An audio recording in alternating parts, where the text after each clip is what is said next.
Hey, what's up YouTube? Thanks for tuning back in. I'm Nick, also known as Ososik, and in today's short how-to video, I'm actually going to be showing you how to change the different driving modes from sport mode to automatic to manual transmission. So let's get started.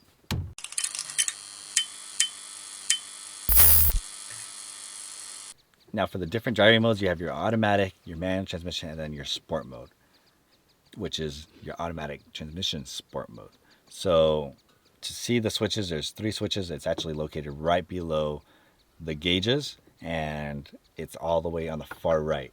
So on the top, when you click the top button, it has automatic transmission, and if you click it again, it'll go into manual transmission.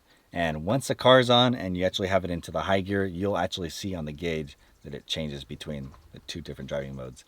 If you wanted to use a sport mode, you have it in automatic, and then you click the button down where it says sport, and then it'll say AT sport. So that's automatic transmission sport mode. So what that does is actually shifts really good, and you don't need to use a paddle shifters for that. It'll shift for you.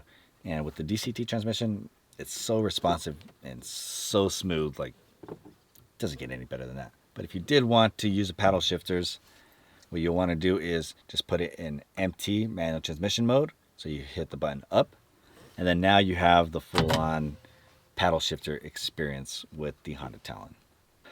So there it is. That is how you change between the different driving modes on your brand new Honda Talon. I really hope you enjoyed this how-to video. It's just a little short video series that I'm doing just to kind of show you all how to use the features and benefits of the Honda Talon. If you have any suggestions, or if you see that I actually messed up, just comment below and let me know.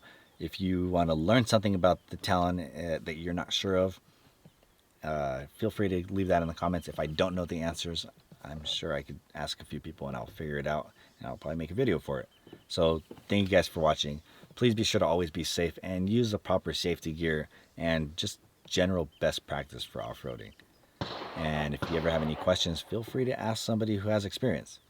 So again, thank you guys for watching, and please be sure to subscribe, and remember, life's so sick. Live it.